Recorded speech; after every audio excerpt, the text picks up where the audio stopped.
Baltimore Orioles vs Texas Rangers. The Baltimore Orioles have been playing well this season as the team is best in the AL East with a 5.938 record and have been doing decently well as of late. The Orioles are the best in MLB with a .770 team ops while averaging 5.01 runs per game thus far. The Texas Rangers have been playing poorly throughout the season as we enter the second half of the regular season. The team is third in the AL West right now as they have a 46-52 record heading into this game. The Rangers have been hitting at a lesser level at the plate right now as they have a .239/.310/.379 team/line and are scoring 4.28 runs per game.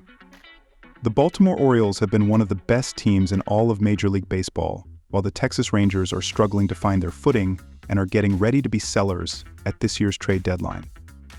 The pitching split for these starting pitchers showcases a major difference heading into this game.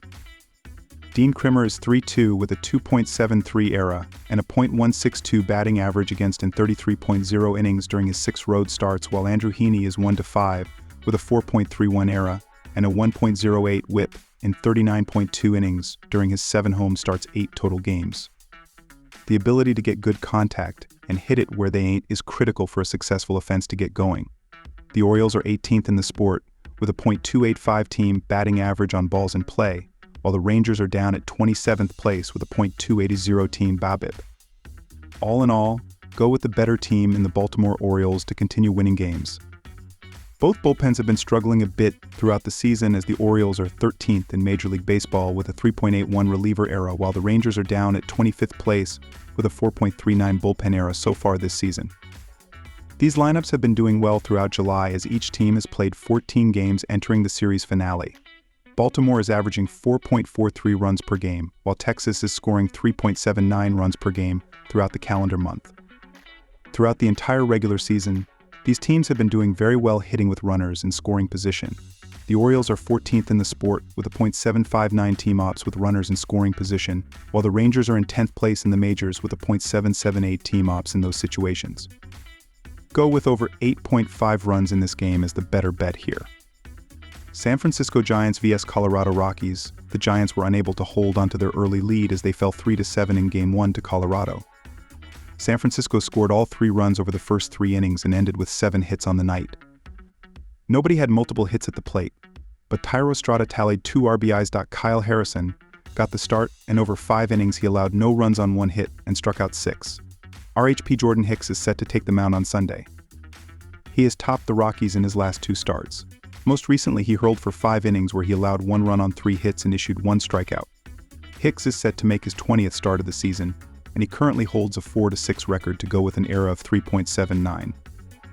He has tossed a slightly worse on the road with opponents hitting better than .260 at the plate and dishing out 25 walks over 9 starts.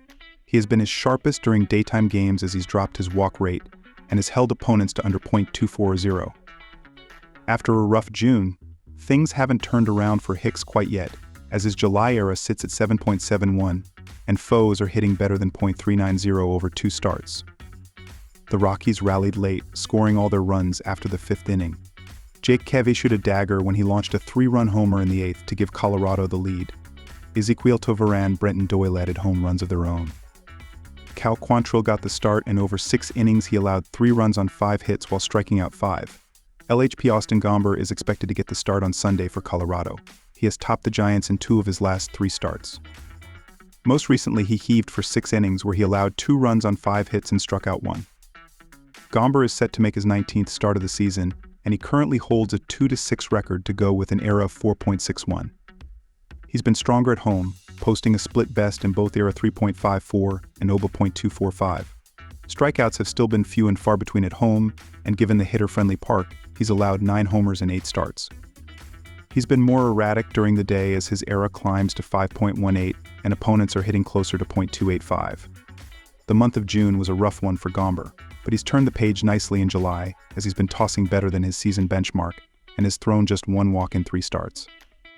The Rockies have hit the ball best at home this season, and they have been knocking the leather off the ball in July, averaging over 2 home runs per game. Meanwhile, San Francisco has been weaker during daytime games and Hicks has appeared to have lost his stride, holding a 6.26 ERA over his last 5 starts. Gomber has been able to mitigate the damage when he's played the Giants in the past, and we should expect him to do so again here. My team pick is Colorado 1.5 runs. As touched on, the Rockies have seen the ball very well this month, and with the game being in Colorado, we should expect plenty of opportunities at home runs and extra base hits. With the Rockies hitting strong at home, and both of these pitchers have allowed foes to hit better than .3000 at the plate, we should expect any lapses to be capitalized on and potentially turn into runs.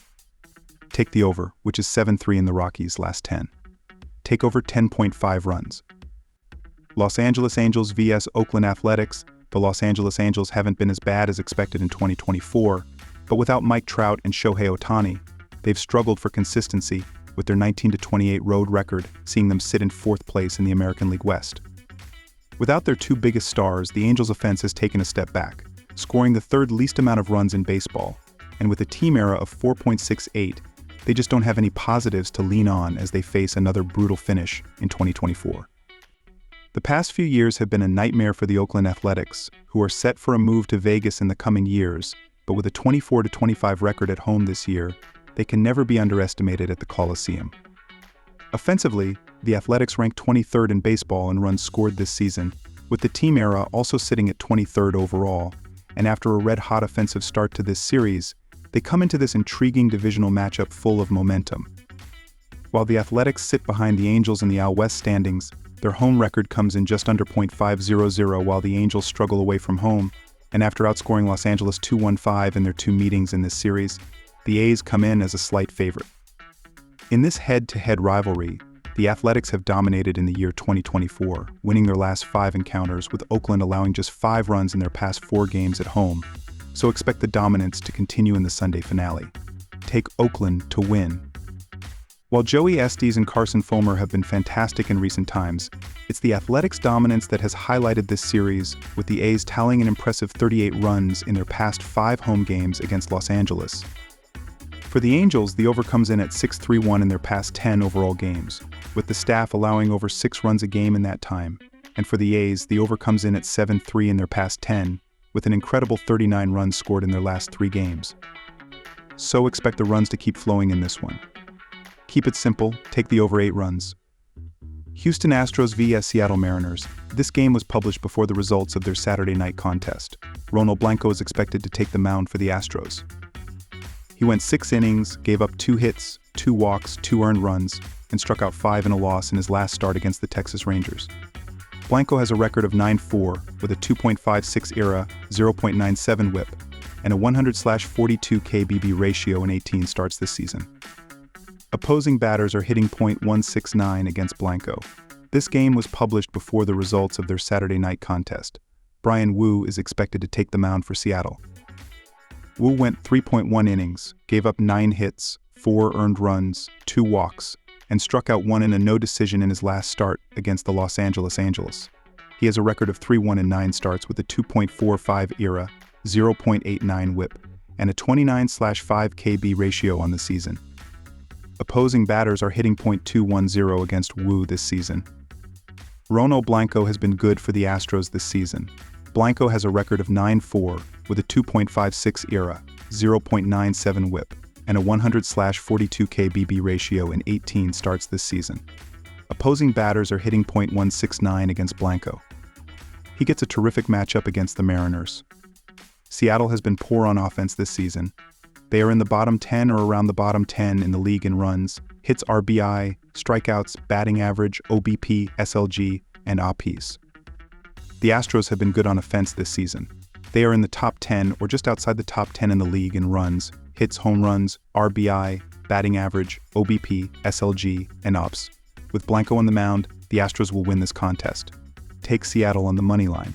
Seattle has been poor on offense this season. They are in the bottom 10 or around the bottom 10 in the league in runs, hits, RBIs, strikeouts, batting average, OBP, SLG, and OPS. Ronald Blanco has been good for the Astros this season. Blanco has a record of 9-4 with a 2.56 ERA, 0.97 WHIP, and a 100/42 KBB ratio in 18 starts this season. Opposing batters are hitting .169 against Blanco. He gets a terrific matchup against the Mariners. This will be a lower scoring contest and the under will hit. Take the under, 7.5 runs.